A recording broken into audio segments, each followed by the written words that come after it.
love for you from now on. Hello, everyone. Yes, yes, yes. There's a song. Inside of me, I got this huge repertoire of music. So hello, how are you? Good to see you. By the way, that song was by Delaney and Bonnie.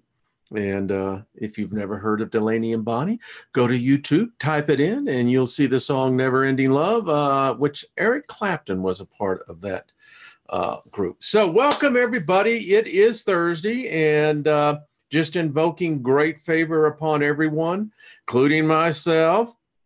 When you look at it, you will be surprised when you pass over and you see that great cinema, which is your life. You're going to say, wow, look at all that favor. That dude, man, kept on talking about favor, and look what happened. So abundant favor to you. May full restoration take place, and we all can use restoration. How many relationships would you like to see restored in your life? Getting the balance sheet balanced. Nothing missing, nothing broken. So, well, hello, I am 222. How are you doing? I saw you in there, and good to have you back. Landon, good to see you. Hey, Brian, how you doing? Listen, by the way, all the moderators, would you email me? I want to do a show with all the moderators. And I think it would be an interesting opportunity to get to know more in the community. And so moderators, please email me and we'll work out the details. What does my shirt say? It says, and I quote, "The curse is broken." Curses are everywhere. Think about it. Virtually everywhere. And I don't know about you. I'll just let it all hang out. There used to be a time where my tongue was as sharp as a sword and could lay into curses. And isn't it interesting, folks, that curses have a way of manifesting in our lives like the weeds in our garden almost overnight, but yet we have to continue reaffirm to get the good. I don't know. You tell me how that works. I'm not rightly sure. So, I confess over my life. My background, my upbringing, it kind of lent itself to, all right, I didn't know much about my family background, still don't. And folks, family curses do exist.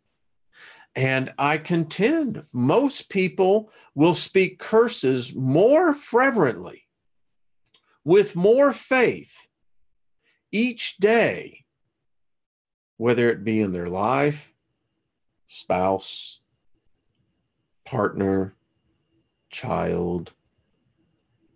Think about it. So seriously, it's something to it. By the way, at my juice bar today, I have my favorite fresh pineapple, folks. Man, with mango and a little papaya and then I have one I'm not so hip about.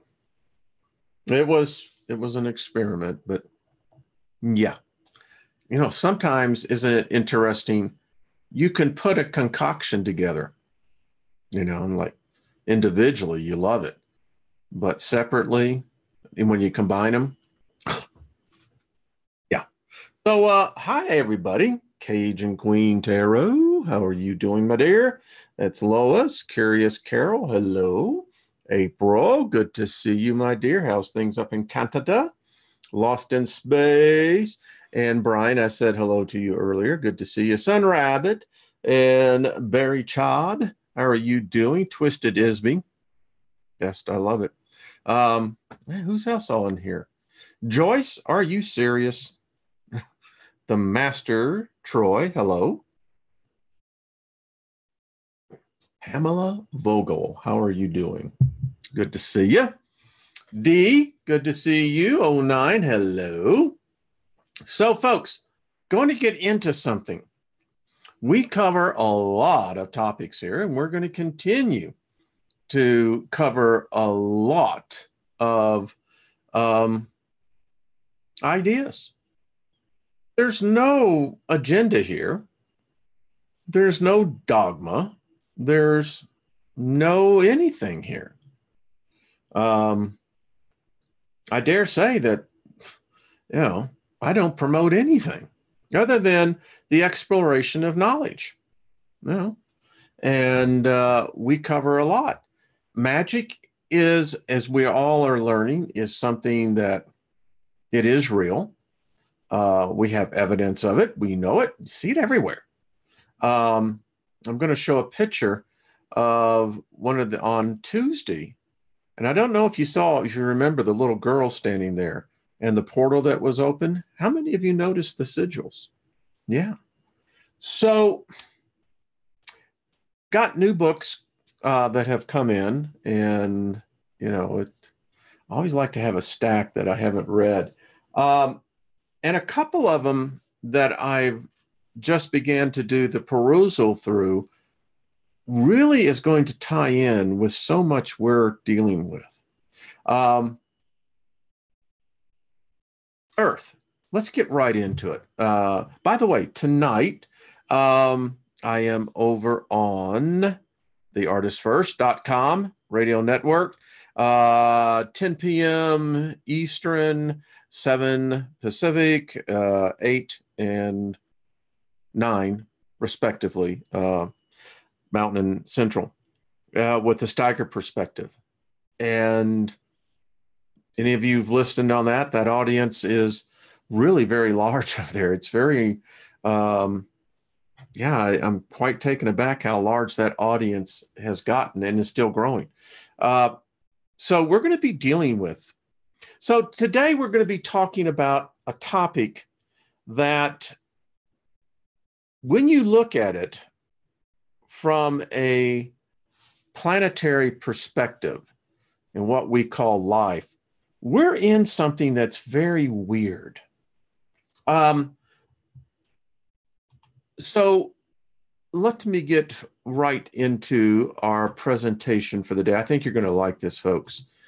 All right. It is estimated, and I have a book, I have a PDF here as well, that lists 10,000 gods the world worships. Now, it's interesting when you look at all the names of these gods and their histories and their evolution through man's legacy. It's quite interesting. You could, in one sense, say, well, that not all, but a majority would clearly fit into single categories as different by personification, etc. But anyway, it's just a fact that's and goodness gracious, I mean, you could add so much more to this. I'm just saying what we can document are 10,000 gods. There is no one God. Sometimes you're gonna, I don't know, you'll get there, you'll realize it. All right. 10,000 gods man has worshipped or is worshiping.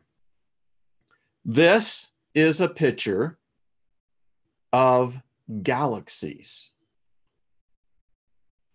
These galaxies are distant, but these galaxies hold within themselves billions and billions of stars, which in turn have billions, if not trillions, of celestial objects orbiting them. Some are planets, some are moons. Vast majority are planets. We're discovering more and more of these. And then upon those, we're potential life could exist. So ours is not the first. This is a blot echo of combining all the microwave spectrum, infrared, ultraviolet, X-ray. They call this the known universe. Now, if you're like me, I always look at the edge and go, well, how do you know that that's the edge? We don't. But this is what they say. So when you take that into context, the earth, any way you slice it and dice it, is alone. And as we're going to get into more how unique this aloneness is, and we've been able to document cataclysms, that have hit us, that has hit the earth. Some asteroids, we have documented the pole reversals. It's the chaotic nature of what a magnetic pole reversal looks like and does. We have seen this. We have seen this as well, that we know that the earth, when you strip it of the water and you look at how the earth would be shaped, it's not so spherical as we've seen. There are legends that said that there were 10 intelligences who came to earth, and we're going to see why. And they divided the earth. Some say that when you look at Pangea Ultima, that was at one time. I question this, but only because, not to say it wasn't, but that would really put the earth in this wobble thing. When you think about it, how the land masses even today seem to favor certain sides. We know that there was an asteroid or comet that hit. We know after that, during the Triassic period, that Pangea was split into Laurasia and Gondwana. We know this. So the question was there people? Well, any people? The answer is yes. So this brings us into a place where we have to begin to ask ourselves some questions. Now, that time frame I just went through goes back probably 1 billion plus years. All right. So let's keep the time frame in here. So let's get into the heart of this, of what really got me to thinking about what's going on here. I showed you where mankind, a sentient, intelligent species, believes in unseen things. No evidence. I showed you that our species worship at least 10,000 different gods. There is no one God. And the fact is, folks, no God has manifested in the modern era. None. None has taken credit that, hey, I wrote that book. That was my idea. Nothing. And the very basic intelligence would have to conclude that if there is no evidence, and how long do you give something? I mean, that's like playing at a roulette table and saying, oh, my bet didn't count. I'm waiting for my number. My bet didn't count. The house will throw you out on your butt.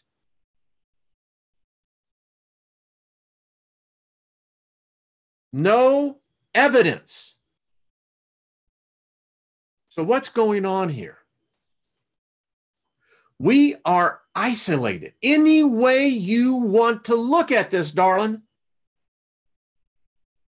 And many of you are just going to have to suck it up, Cupcake, because we're going to get into this.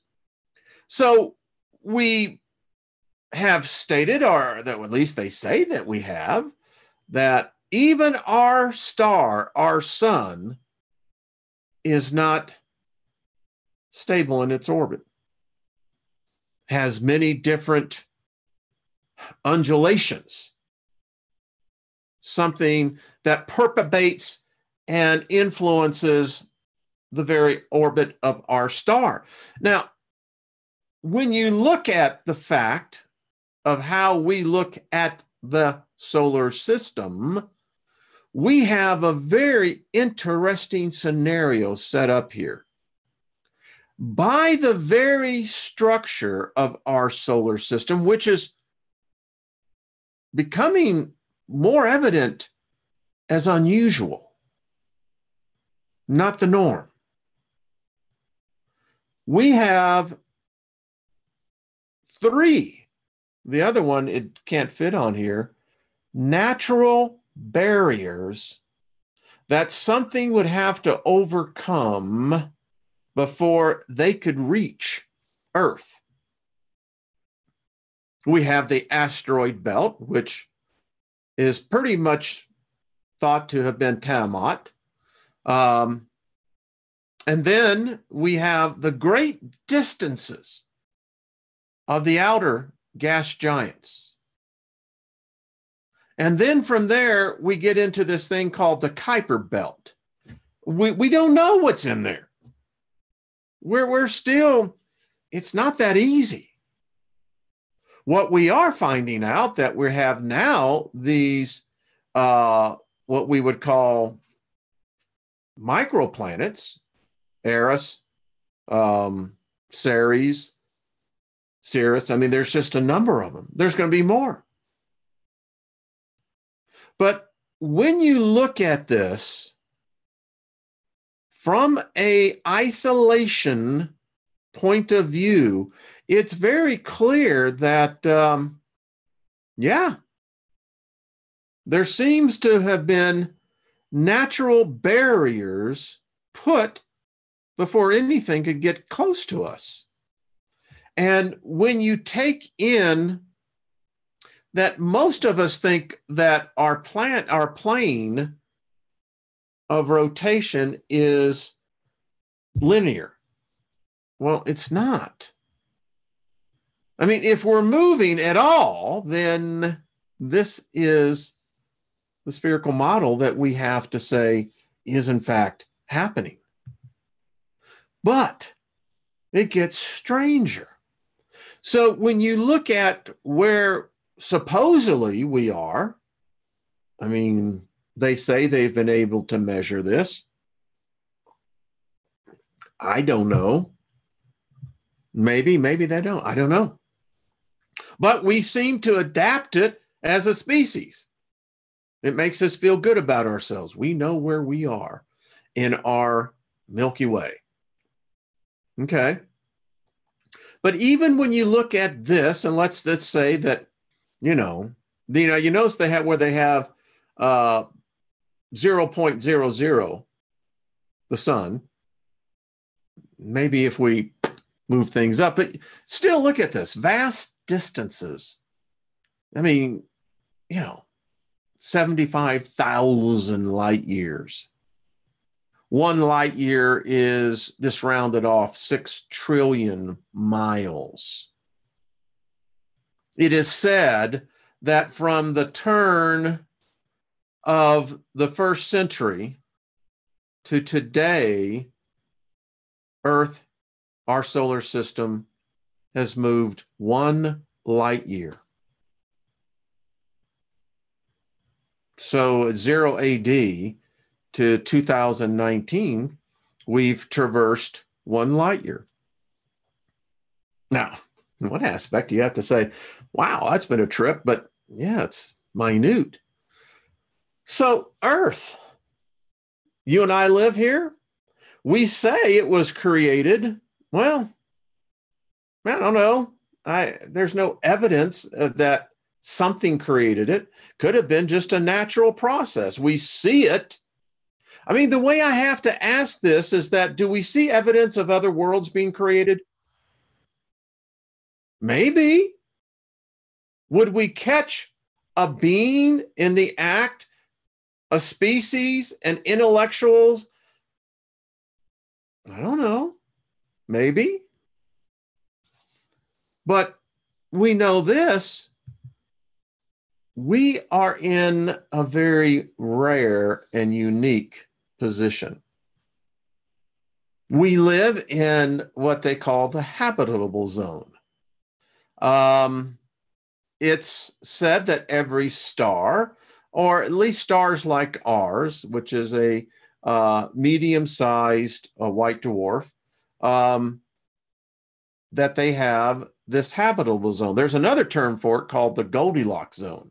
And you can see that the positioning for a planet, based on our current knowledge and understanding, has to be right in, just in that right spot. Goldilocks, yeah. Not too hot, not too cold. Now, here's something I want to put together here.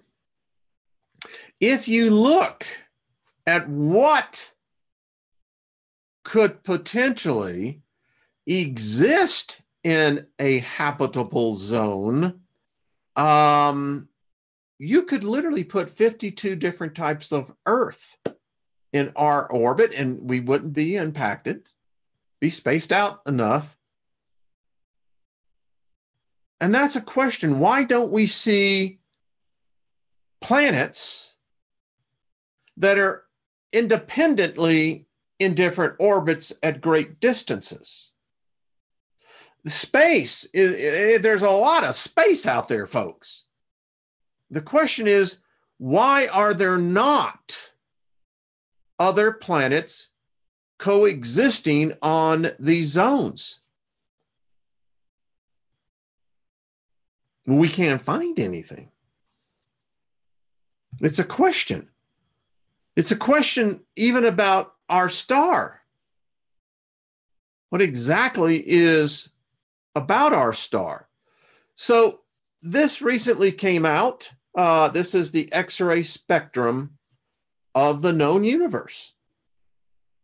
They say it's some, I don't know how they can measure this. If the universe is expanding, then we can't say it's 14, 15 billion light years. We don't know. That is as far as we're able to see. Now, look at this. I want you to get this picture in your consciousness. What we are seeing here, our minds cannot comprehend. It's unfathomable how many other possible worlds. We certainly hope so. There's no evidence. But in this universe, this known universe, of which still has mysteries yet to even be defined, much less thought, the vast distances. If you, let's take a little ride here. Close your eyes for a minute. Just close your eyes, looking at this picture. Get it into your mind. Now you have left your body. You're no longer here on Earth. Where do you want to go? There is no time that could be measured in the expanse of the darkness, the abyss, the void that we call this universe. Now, hold that thought. You are by yourself in this void we call the universe. Yes, there are star systems, galaxies, things we can't even define. But the question becomes, would you find someone else? It's becoming more and more clear. Earth is alone in the cosmos. And the only other hope for another life was Mars. And that is proving to be lifeless, which brings up the question, how rare are planets like ours? By the evidence, the answer would seem to indicate very rare. So when you look at this, we can't find any other living planets, at least that mimic what we have. Look at this. We look, we search.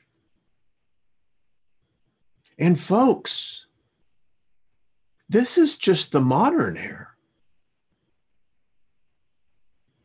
Humanity has been seeking for as long as we've had records. So what are the implications for such as us humans and other living life forms living on this planet? Think about this, folks. You're here, I'm here for a very short period of time. Now, it would appear by all indication we have been purposely, and I will hold out for the fact that maybe coincidentally, I don't know, I don't particularly like coincidences, but whatever the case is, Earth, our solar system, our sun, is in an isolated region of space. We can't find anyone.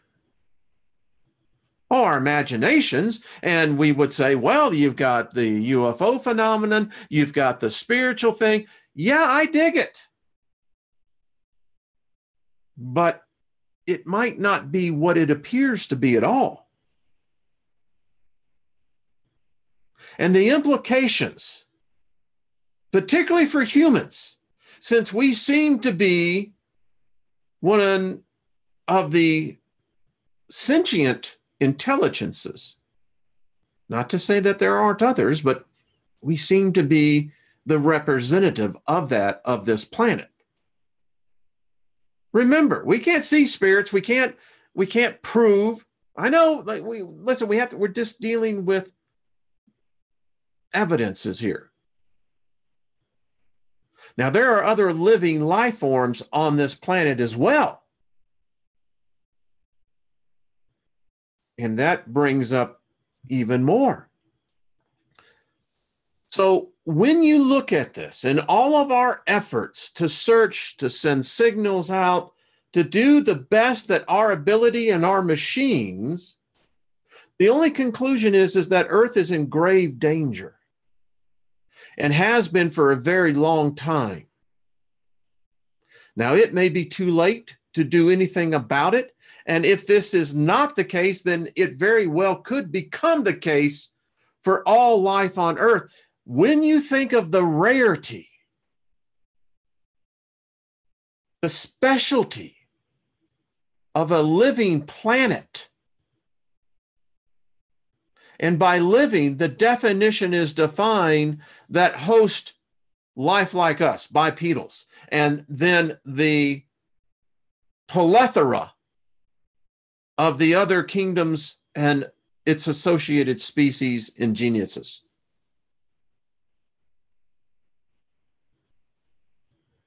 Now, if you think, since we can't find it in abundance, It's no different than here with gold, diamonds, sapphires, plutonium, uranium. I could go right down. You don't find a lot of it. And so that makes it very rare, expensive. Now put that on a planetary level. We're the only one. I'm not getting in the metaphysical, the spiritual, the theology, the ideology. No, what I'm talking about is the evidence. There are no other planets in our solar system that have bipedals on it, or at least that have contacted us. And, we can go down the conspiracy route and say, well, maybe they're here. Maybe they are. I don't know. I just know that as a generalized condition, the majority of mankind knows nothing of any other species. And if we can't find anything in our solar system, we can't seem to find anything in the neighboring solar systems, and I'm saying close, 10, 15 light years away, which is very close. Nothing. Now, maybe it's yet to be discovered. So think about what we're talking about here. It is life itself and all that comes with it, including consciousness. And by all indications, it seems this planet is either quarantined or deliberately isolated in a region of the universe where no other life exists or that has been thus discovered by man.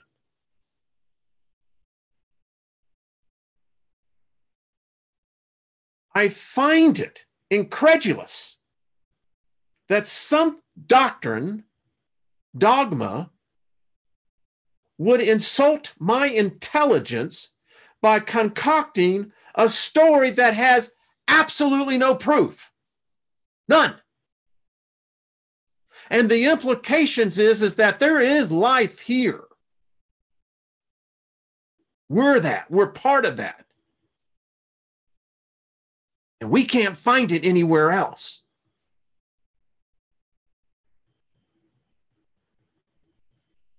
Think about it. If there is an intelligence that is beyond the corporeal form, what makes you think it's so benevolent?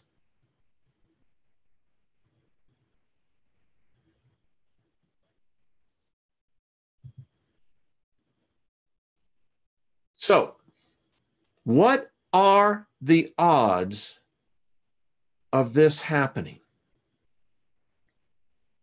I mean, if we were taking the odds statistically, statistics would say, well, we've got billions of possibilities. Yeah, that's true. But we have evidence of none. And this brings back this whole question of the uniqueness of our planet and what our planet does. And if our planet exists, and we know it does, then that would imply that the process can and should be duplicated, replicated in other star systems, and that parallels would exist as well on such levels of development of life forms and intelligence, thus leading to interplanetary communication eventually by any number of other life forms that should be detected and seen. But none of this is happening. None of this. Now, we know that on a daily basis, our planet is showered in organisms, viruses, microcosms of organisms. That kind of sounds a little weird, doesn't it? And you can go Google all this yourself. Go and check it out. And when you look again at this bubble, this ecosystem, we can't find anything else. Folks, the thought here is this. Excuse me. We have intelligence. We communicate. And the whole shebang that goes with it. To say that we're the only ones at this level of development is preposterous. But then you have to balance that with is then show me the evidence otherwise. Maybe we have discovered other civilizations on Mars. We haven't visited the other planets. Think about it. As a species that supposedly we've been here for millions, if not longer, years, that we've never explored our backyard. We still don't know much about the Earth. Look at the level of ignorance of what we think we know and what we actually know. My point to all this is that if we're going through this evolution,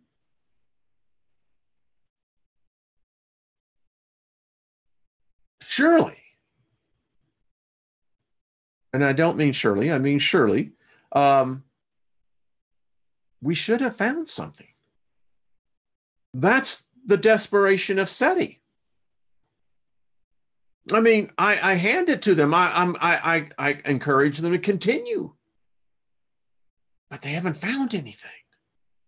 Now, there's a lot of space out there, but still. And despite all of our efforts with the uses of machines as our eyes, we cannot see, we cannot detect or provide any evidence of other worlds like Earth.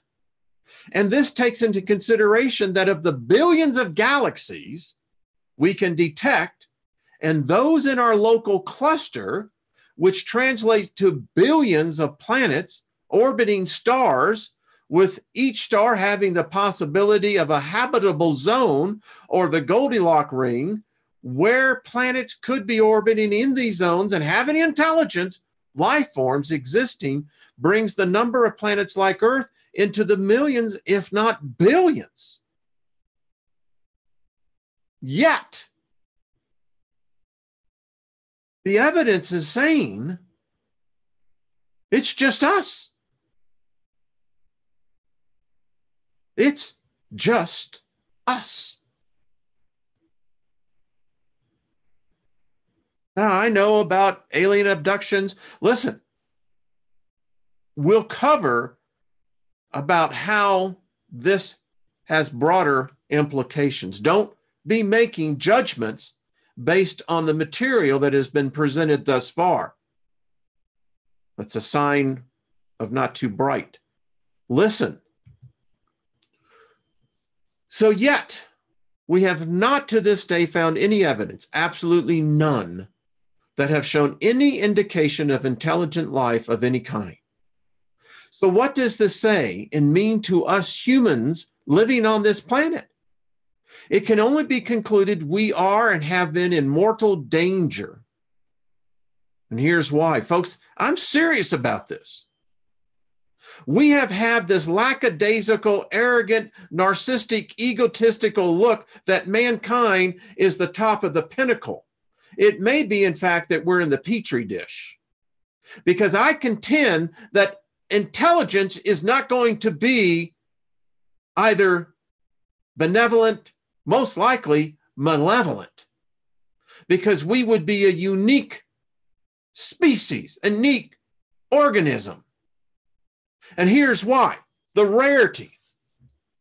I've spent the last 20 minutes defining the rarity of this, of our planet, our situation, and two, the uniqueness of the fact that within that rarity, it even becomes more unique of what this planet does.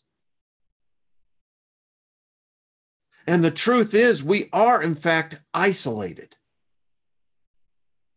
Now, if you're isolated, that makes you a prime target. You've got no defenses. You've got no support. You've got no allies. We're out here and our ass is hanging out, baby. And because we're isolated, we are prime for invasion. Listen, if you go by the mythos of angels and demons, then that says it permeates this whole physical universe. Let's talk about life. We can't find it anywhere. We're so desperate, we're willing to accept microorganisms that you can't see with the naked eye that were somehow fossilized into meteors, asteroids. Let's talk about life forms. We don't know how to define life forms other than that which is these bodies. And we're still discovering about these, but we don't even know our brains. We can't define where consciousness resides. We can't talk and define definitively where is the soul or the spirit. Oh, we can get into the eschatology and all the ideology and blah, blah, blah. But let me say this. Maybe there is an intelligence of a life form that would not need the corporeal form that we would call energetic life. This gets damn scary. 7, Earth itself. It's a living planet. This is becoming so blatantly obvious how rare this living planet is in the cosmos. And the fact that this planet gives place for consciousness makes it even more. So the question always comes back to it. Why is it man cannot remember his beginnings?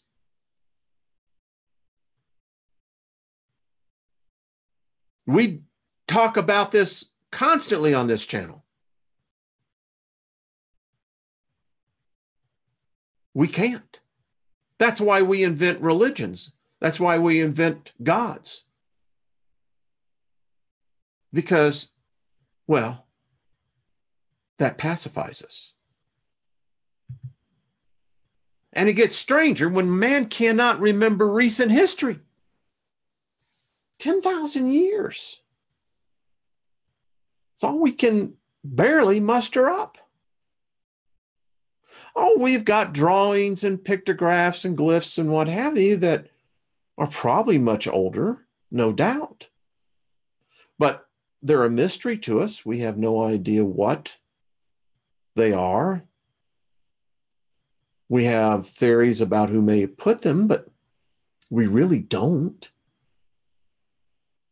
We know so little about us that this is not normal. It cannot be normal. The evidence is overwhelmingly dictating it was potentially done on purpose. Why is man the only species with no sentient consciousness, and no other visible life form does? Oh, we have communications with animals, Some of us believe in the plant lives, that they have lives.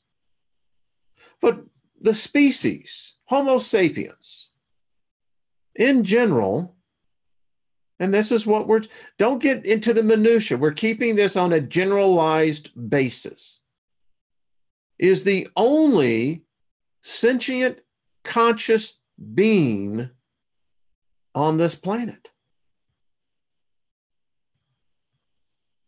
I mean, maybe at one time we talked to the animals. Maybe they talk to us.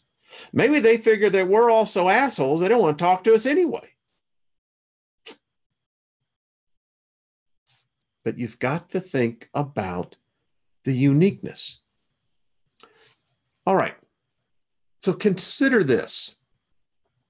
What if another life form, not bipedal, not in the corporeal form of these bodies, did find Earth?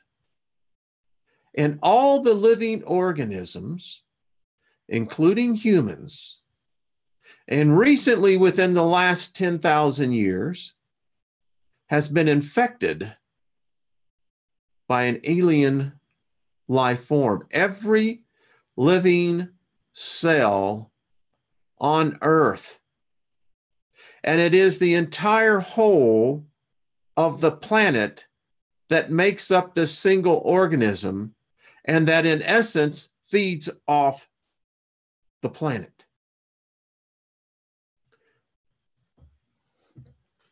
I ask you this question. Are you not made up of individual cells? Do you control those cells? What if that cell had a consciousness of its own? Every disease starts from a single cell. What if there was a level of intelligence that inhabited every cell on this planet? Think about it.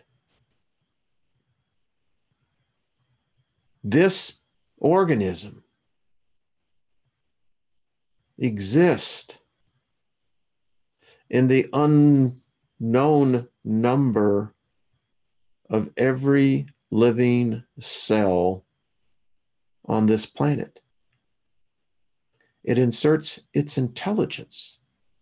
You could say potentially its own biomarkers. I don't think it needs them.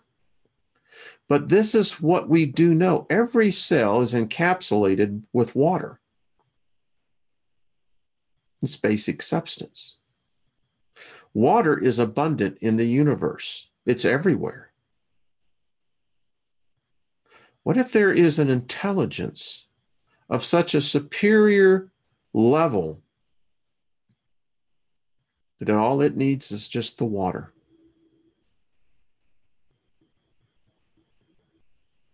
Your thoughts have nothing to do, won't impact this thing at all. You're just basically the food for the parasite.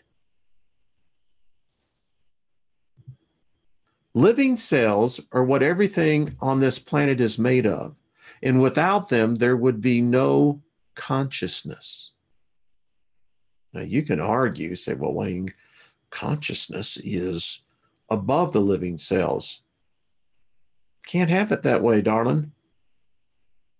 If consciousness exists, and I question if consciousness really does exist, we have a thing that we call consciousness, but in essence, the real master here are the living cells, not us. Oh, we've gotten to the point where we can now manipulate these cells, but yet we cannot identify that intelligence. We know from the DNA breaking the human genome, we contain more information than any of us could ever imagine. What if that's the marker of this organism? Because when you look at this, this gets to be very interesting. It's as if each cell knows what it's supposed to do. No one instructs it. No one programs it. Why? How? What if there is an intelligence of such a superior level that it works as a collective single organism? It adapts. It takes over a planet. And part of the byproduct of this virus, this whatever this consciousness is, it implants in us to throw us off this need to define deity.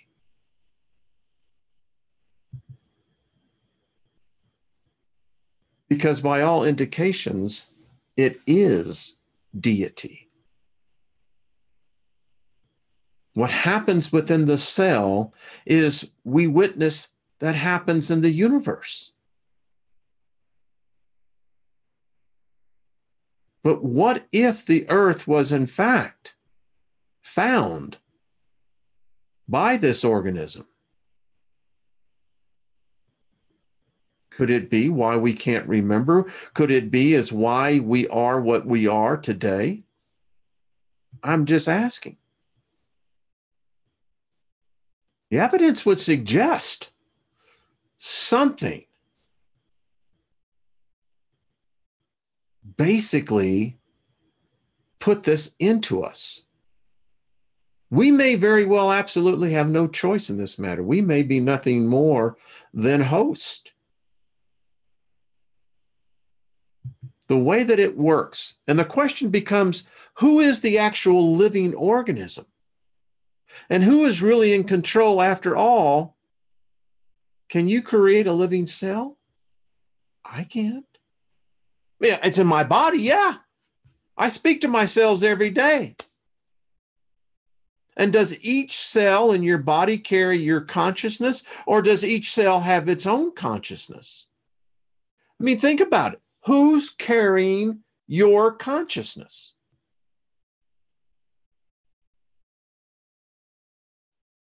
It's pretty basic questions here, folks. Can a cell host multiple consciousness? Seems like yes. And has the earth and all living things been compromised?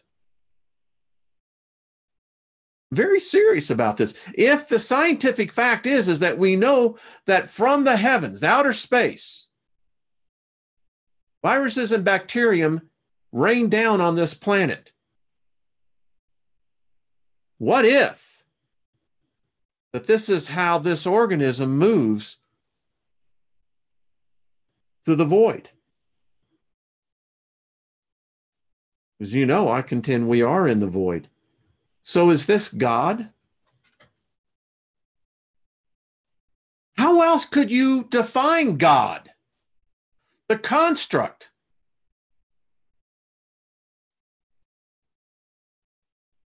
Does not it say that the smallest shall rule the largest? And by all indication, this is life. Without it, you and I ain't here, baby. Nothing's here.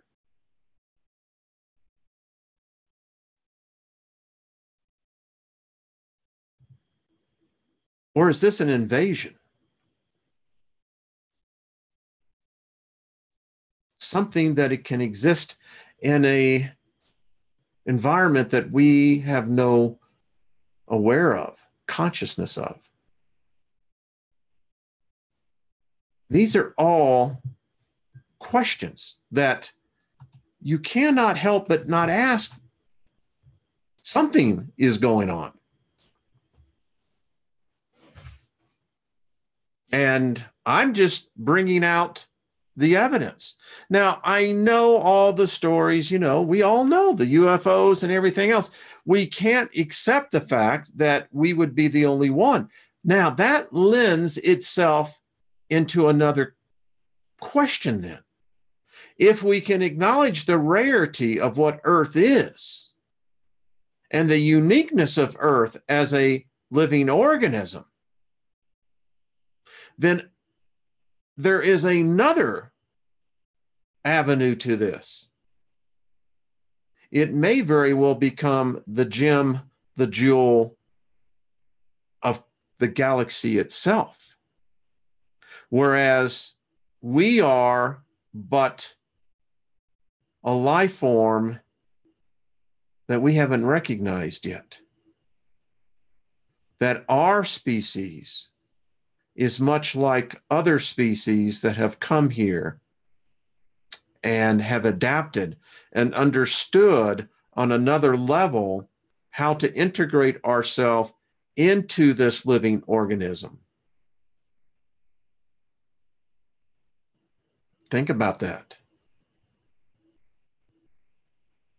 It's really how life works when you think about the proteins and the nuclei and everything else. It's no one single element, energy. It's a combination of many.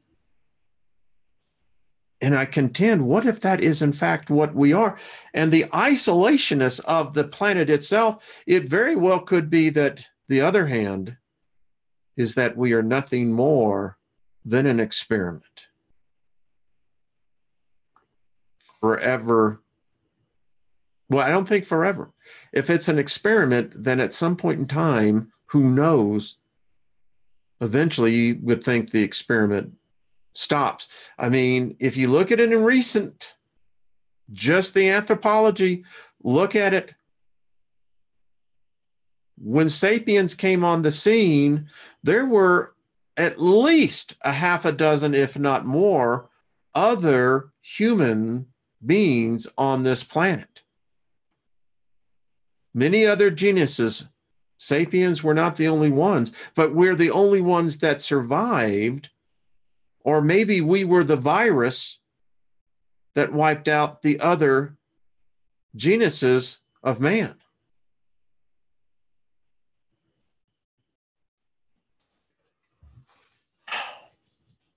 Anyway, it's a good thought. Join me tonight. We're going to be talking more about this over on the Steiger Perspective. It's a fascinating subject when you take it in combination of what's happening to us as a species. I contend that maybe the scientists have changed the experiment. We're going to talk about this. There's good evidence, folks, that what we are today, we have less than 100 years. In 100 years from now, and I want to think about this as well. Think about this before we go. So when we die, we're going to die with the knowledge and the experience of a certain time. For myself, the baby boomers, very unique time. And I've been thinking about this into the next plane. How could I not but be immersed back into that plane of time? It's the only thing I would have reference to. Anything else outside of that would be foreign, unnatural. We'll talk more about that later. Anyway, this is why we come here. We come here to discuss. Not everyone's going to like it. That's cool. You know, we don't want everyone to agree, but when we do come together on a commonality of a topic, it's fun. It explores. And this one here deals with facts. I mean, the Earth is isolated. It's very isolated. And the rarity of what we have as a planet cannot be denied either. So that means we got something very special here. And if we're special, then I can't help it. Someone else may want to have what our specialty is. You know what I'm saying? Yeah.